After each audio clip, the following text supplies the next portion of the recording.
High students, math study with Chandan sir চ্যানেলে প্রত্যেককে আবারও স্বাগত জানাই। আজকে আমরা দ্বাদশ শ্রেণীর গণিতের ওপর যে টপিক নিয়ে আলোচনা করব, অবকলন বা অন্তর্কলন। লাস্ট ভিডিওতে আমরা এই টপিক থেকে কিছু এমসিকিউ কোশ্চেন এবং কিছু ভিএসএ টাইপ বা অতি সংক্ষিপ্ত প্রশ্ন এবং তার সমাধান নিয়ে আলোচনা করেছিলাম।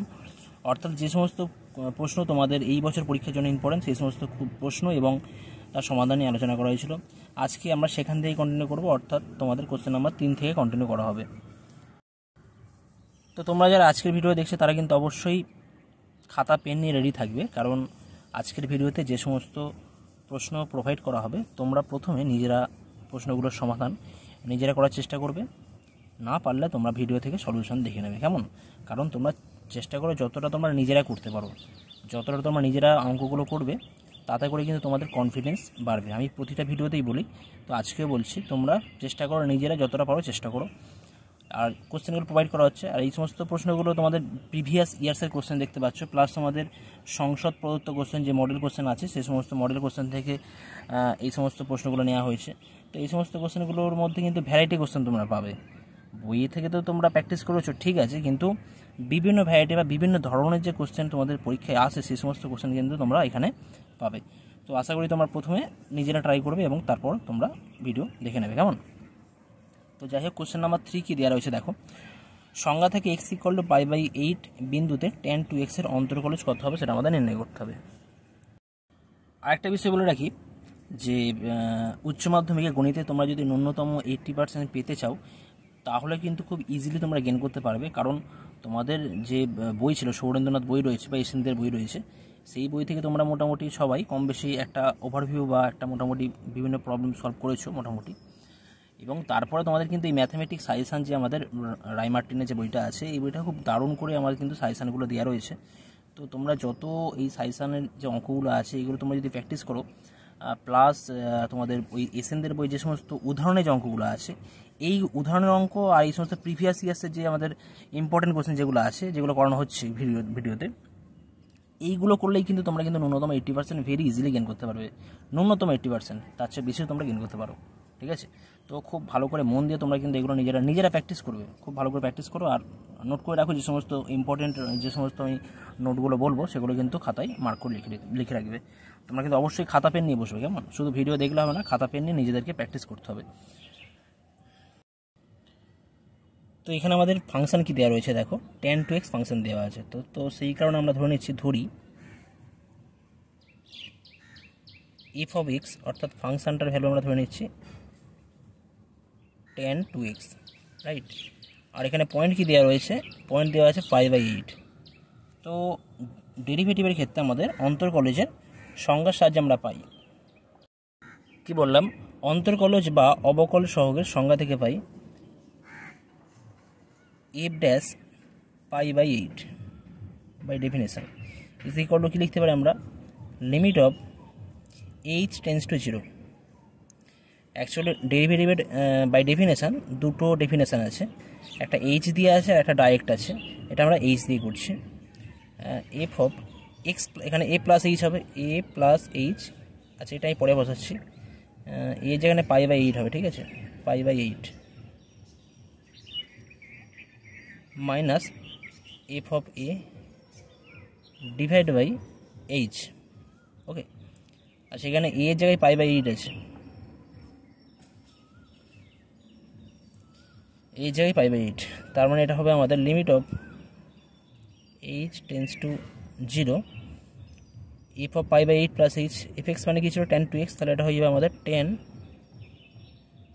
2x এর জায়গায় কত হবে না, π/8 plus H, π/8 plus H minus F π/8 মানে tan 2 ইন্টু π/8, নিচে কত হবে আমাদের এইচ হবে, ইজ ইকুয়াল টু কী হবে, limit of h tends to 0, 1/h আমরা বাইরে রাখছি, ঠিক আছে? আচ্ছা, এটা কত হবে, tan 2 ইন্টু π/8 মানে 2 দিয়ে গুণ করলে এটা পাওয়া যাবে tan অফ কত পাওয়া যাবে না, এটা হয়ে যাবে আমাদের 2 দিয়ে গুণ করলে π/4 plus h, right, plus 2h minus tan pi by 4 is equal to বলতে পারি limit of h tends to 0 1/h। এই জায়গাতে আমরা লিখতে পারি sine pi by 4 plus 2h by কস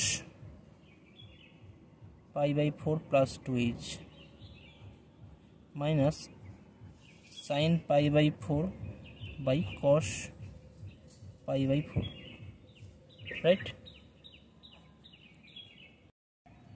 যদি এখান থেকে আমরা গুণ করি এর সাথে limit of h tends to 0 as it is 1/h তো অ্যাজ ইট ইজ থাকবে। কোনাকুনি গুণ করলে আমাদের এখানে এলসিএম কত হয়ে যাবে বা লসাগু হয়ে যাবে cos pi by 4 plus 2h into cos pi by 4 উপরে গুণ করলে পাওয়া যাবে sine pi by 4 plus 2h into cos pi by 4 minus cos pi by 4 plus 2h into sine pi by 4। Okay, দেখা যাচ্ছে? ইয়েস, দেখা যাচ্ছে। এখন sine A cos B minus cos A sine B একটা ফর্মুলা আছে ত্রিকোণমিতির ক্ষেত্রে। কী ফর্মুলা হয় না? Sine A minus B limit of h tends to 0 1/h কথায় formula sine A minus B, sine A cos B minus cos A sine B equal to sine A minus B. তাহলে এটা হবে pi by 4 plus 2h minus pi by 4। Okay, নিচে কত আছে আমাদের? Cos pi by 4 plus 2h into cos pi by 4। এখান থেকে এইগুলো ক্যান্সেল হয়ে যাচ্ছে। তার মানে আমাদের পড়ে থাকছে কত, যদি আমরা ভালো করে দেখি এই জায়গাতে limit of h tends to 0, এখানে আছে সাইন 2h, সাইন 2hকে আমরা একসাথে রাখছি সাইন 2h, আর নিচে আমরা h যে ছিল h এর জায়গায় আমরা 2h রাখছি, আর এই দুইটাকে অ্যাডজাস্ট করার জন্য আমরা দুইটা রেখে দিলাম, কারণ এই দুইটার সাথে দুইটা ক্যান্সেল হয়ে যাবে, আর এটা ফর্মুলায় ফেলবো আমরা, ঠিক আছে? এটা ফর্মুলায় ফেলা হবে। ইন্টু কত আছে আমাদের পড়ে থাকছে 1/cos পাই বাই 4, এটাকে আমরা আলাদা লিমিট লাগিয়ে দিতে পারি limit of h tends to 0, just দুটো ফাংশনকে আমরা ব্রেক করে লিখে দিচ্ছি cos pi by 4 plus 2h into cos pi by 4। Okay, তাহলে এই জায়গা থেকে কত হয়ে যাবে? যদি h টেন্স টু 0 করি, h টেন্স টু 0 করলে এই দুইটাতে কনস্ট্যান্ট পড়ে থাকবে, আর h টেন্স টু 0 করা মানে 2h টেন্স টু 0 হয়ে যাবে, তার মানে এর ভ্যালু কিন্তু এটা 1 হয়ে যাবে, ঠিক আছে? আচ্ছা, এখানে যেটা পড়ে থাকবে লিমিট h টেন্স টু 0 করলে এখানে hটা 0 হয়ে যাচ্ছে, তাহলে নিচে পড়ে থাকবে কত না cos পাই বাই 4 ইন্টু এই cos পাই বাই 4 পড়ে থাকছে, তার মানে এটা হয়ে যাচ্ছে 2 sec square pi by 4। Actually আমাদের আলটিমেট ফর্মুলা ফেললে আমরা এটাই পেতাম, তাই না? এবার sec পাই বাই 4 মানে কত হয়? cos পাই বাই 4 তো আমাদের 1/√2, তাহলে sec পাই বাই 4 হয়ে যায় √2 হবে, অর্থাৎ 2 ইন্টু √2 স্কোয়ার, √2 স্কোয়ার গেলো 4, 2 হয়ে যাচ্ছে, 2 ইন্টু 2 ইকুয়াল 4, তাহলে অ্যান্সার কত হয়ে যাচ্ছে আমাদের? 4 হয়ে যাচ্ছে অ্যান্সার হচ্ছে 4। নেক্সট কোশ্চেন কী দেওয়া আছে দেখো, কোশ্চেন নাম্বার 4, দুটি অপেক্ষকের যোগফলের জন্য অন্তর্কলন সূত্রটি বিবৃত করতে হবে। তো এটা তোমাদের একটা থিওরেম ছিল, থিওরেমটা কী দেওয়া আছে? দুটি এক্সের অন্তর্কলনযোগ্য অপেক্ষকের যোগফল কিংবা বিয়োগফলের অবকল সহগ অপেক্ষক দুটির অবকল সহগ দুটির যোগফল বা বিয়োগফলের সমান। তো এইখানে কিন্তু এইটা আমাদের দেখাতে হবে, দুটো ফাংশানের বা অবকল সহগ বা অন্তর্কলনযোগ্য দুটি ফাংশানের যোগফলের অন্তর্কলন সূত্র আমাদের কিন্তু এখানে প্রমাণ করে দেখাতে হবে, বিবৃত করতে হবে। সেটা কি আছে আমাদের? মনে করি একটা ফাংশন দেওয়া আছে f(x = ux + vx), এখন এদের আমাদের যোগফলের ডেরিভেটিভ নির্ণয় করতে হবে। তাহলে বাই ডেফিনেশন কি বলছে না, f' = কি হবে? Limit h tends to 0 f(x + h - fx/h) is equal to কত হবে? Limit of h tends to 0 fx plus আছে, fx মানে কত আছে? ux + vx, আর এখানে x + h, তার মানে কত হয়ে যাবে? ux + h plus vx + h minus fx মানে কত? ux + vx, মাইনাস দিয়ে কোন করে এটা ux - vx হয়ে যাবে, নিচে h যেমন আছে তেমনই থাকবে। ইজ ইকুয়াল, এরপর আমরা কী করছি? এই ux + h এর সাথে ux কে রাখছি, তাহলে ux + h - ux/h limit H tends to 0, তাহলে এটা একটা ফাংশন হয়ে যাচ্ছে, এটা আমাদের একটা। আর ভি এর জন্য একটা রাখছি V of X plus H minus V X by H, এটাকে আমরা আলাদা করে রাখছি। বাই ডেফিনেশন কী বলছে, এটাই কি ডেরিভেটিভের ডেফিনেশন, ইউ এক্স ফাংশনের উইথ রেসপেক্ট টু এক্সের ডেরিভেটিভ হয়ে যাচ্ছে, এটাও ভি এক্স ফাংশনের with respect to x derivative হয়ে যাচ্ছে। যেটা বলছিলাম এই দুটোকে আমরা আলাদা করে লিখছি, limit of H tends to 0 U X plus H minus U X by H plus limit of H tends to 0 V X plus H minus V X by H. আর এটা মানে তো আমাদের ইউ ফাংশনের উইথ রেসপেক্ট টু এক্সের সাপেক্ষে derivative যেটা হয় সেটা তার ডেফিনেশন থেকে বলতে পারছি। এটাকেও আমরা ভি এক্স ফাংশনের ক্ষেত্রে উইথ রেসপেক্ট টু এক্স যদি আমরা ডেরিভেটিভ করি, অর্থাৎ ভি ড্যাশ এক্সের ডেফিনেশনই হচ্ছে এটা, এখান থেকে এটা লিখতে পারি। অর্থাৎ এফ ড্যাশ এক্স মানে কী ছিল এখানে, D D X of U plus V, right, equal কত হয়ে যাচ্ছে ইউ ড্যাশ এক্স মানে কত ডিউ ডিএক্স, আর বি ড্যাশ এক্স মানে ডিবি ডিএক্স। এটা যোগফলের ক্ষেত্রে, একইভাবে বিয়োগফলের ক্ষেত্রে আমরা এটা প্রমাণ করতে পারি। তো এটা আমাদের স্টেটমেন্টের, তো স্টেটমেন্টটা চেয়েছিল এখানে, এটা আমরা প্রমাণ করে দেখিয়ে দেবো এখান থেকে, ঠিক আছে। স্টেটমেন্ট বলতে আমাদের কিন্তু এখানে প্রমাণটা করে দেখাতে হবে। নেক্সট আসছি কোশ্চেন নাম্বার 5। কোশ্চেন নাম্বার 5 কী দেওয়া আছে দেখো, Y equal to X minus 1/x হলে ওয়াই এর কোন মানের জন্য D Y D X equal to 2 হবে। তো এখানে ফাংশন দেওয়া আছে Y equal to X minus 1/x, তাহলে ওয়াই এর কোন মানের জন্য ডি ওয়াই ডিএক্স ইকুয়াল 2 হবে। তোমরা প্রথমে যে ফাংশন দেওয়া আছে এটাকে আমরা উভয় পক্ষে এক্স হিসাবেকে ডেরিভেটিভ করে পাই বা অবকলন করে পাই। উভয় পক্ষে এক্সের সাপেক্ষে অবকলন করে পাই। বাম দিকে কত হবে ডি ওয়াই ডিএক্স বা লেফট হ্যান্ড সাইডে, আর রাইট হ্যান্ড সাইডে এক্সকে যদি আমরা এক্সের সাপেক্ষে ডেরিভেটিভ করি তাহলে পাবো 1 পাবো, আর 1/xকে যদি আমরা এক্সের সাপেক্ষে ডেরিভেটিভ করি তাহলে পাওয়া যায় -1/x²। এটা তোমরা জানো নিশ্চয়ই। তাহলে ইজ ইকুয়াল টু কত হবে, ইজ ইকুয়াল টু 1 + 1/x²। এখন কি বলা হয়েছে যে ডিওয়াই ডিএক্স এর মান 2 হবে, 2 হলে ওয়াই এর মান কত হবে। তো তার আগে আমাদের দেখব ডিওয়াই ডিএক্স 2 হতে গেলে এক্স এর মান কত হবে সেটা আমরা দেখে নিই এখান থেকে। এখন D Y D X is equal to 2 হলে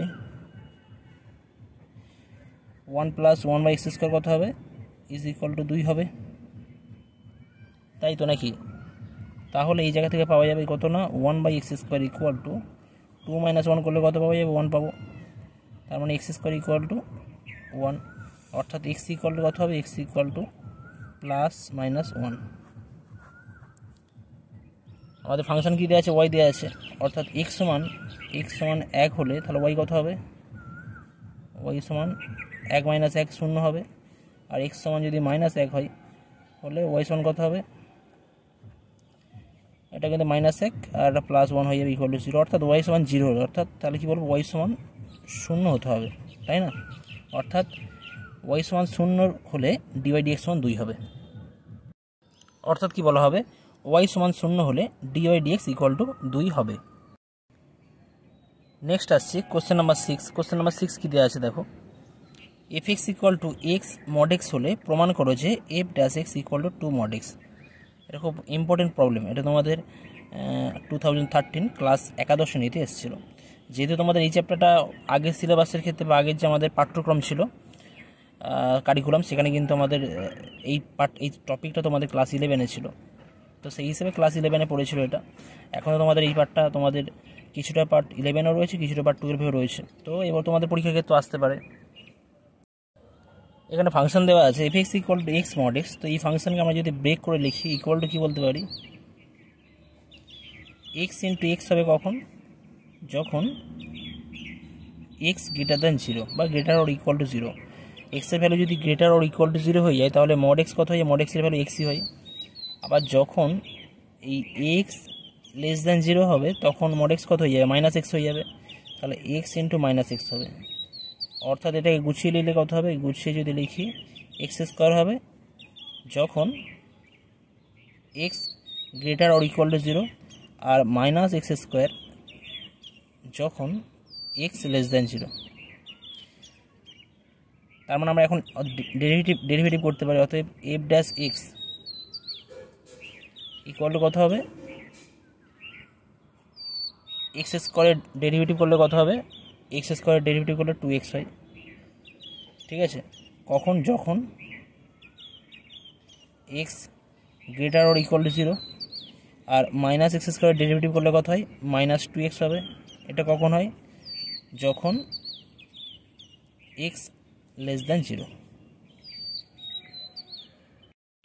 এবার এইটাকে যদি আমরা গুছিয়ে লিখি তাহলে কী হবে, 2 ইন্টু এক্স যখন X greater or equal to 0, আর 2 ইন্টু মাইনাস এক্স যখন এক্স লেস দ্যান 0। এবার দুটো জায়গা থেকে আমরা যদি একসাথে কম্বাইন করে বলি তাহলে আমরা কী বলবো, 2 ইন্টু মড এক্স হয়ে যাচ্ছে, তাই না? এখান থেকে এক্স পজিটিভ হলে এক্সের মড এক্সের জায়গায় এক্স পড়ে থাকবে, আর এক্স লেস দ্যান 0 হলে মড এক্সের জায়গায় মাইনাস এক্স হবে। অতএব বলতে পারি F dash x equal to 2 of mod x. এটা আমাদের প্রমাণ করতে বলা ছিল, এটাই প্রুফ হয়ে যাচ্ছে। আচ্ছা, এই কোশ্চেনের সলিউশন তোমরা আরও একটাভাবে করতে পারো, আমি সেটাও বলে দিচ্ছি কীভাবে করবে। এফ এক্স সমান এক্স মড এক্স যদি হয় তাহলে এফ ড্যাশ এক্স কত হবে,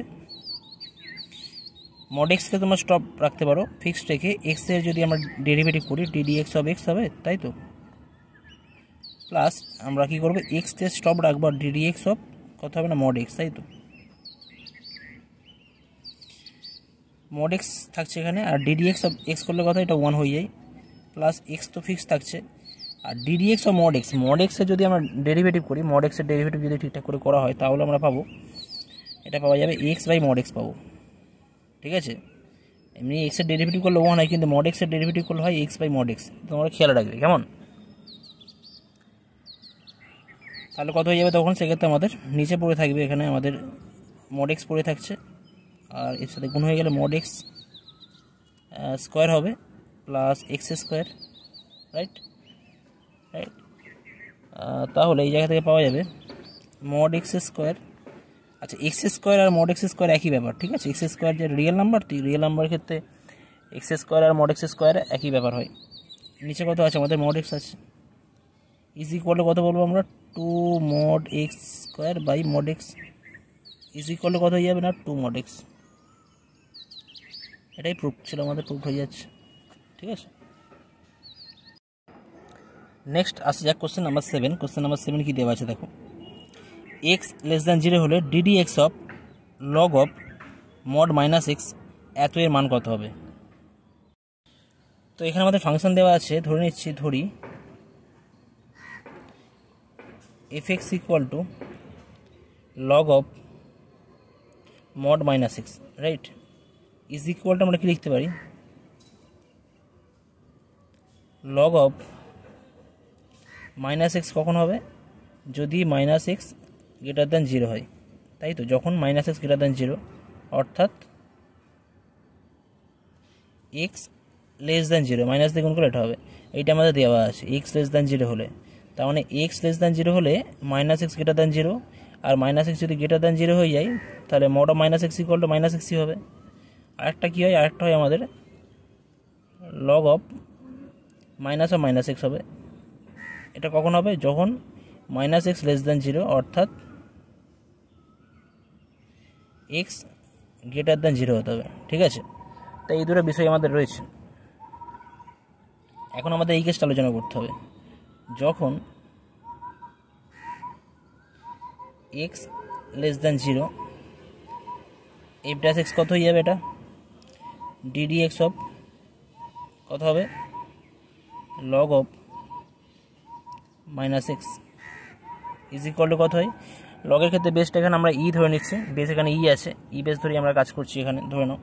তাহলে এটা হয়ে যাবে 1 by minus x into d d x of কত হয়, মাইনাস এক্স ডেরিভেটিভ করলে কত হবে, এটা আমাদের -1ই হয়ে যাবে, 1 বাই মাইনাস এক্স ইন্টু এটা -1, তার মানে হয়ে যাচ্ছে এটা 1 বাই এক্স হয়ে যাচ্ছে, 1 বাই এক্স। অর্থাৎ আমরা কি বলতে পারি, যদি এক্স লেস দ্যান 0 হয় তাহলে এফ ড্যাশ এক্সের মান কত হয়ে যাবে, 1 বাই এক্স হয়ে যাবে।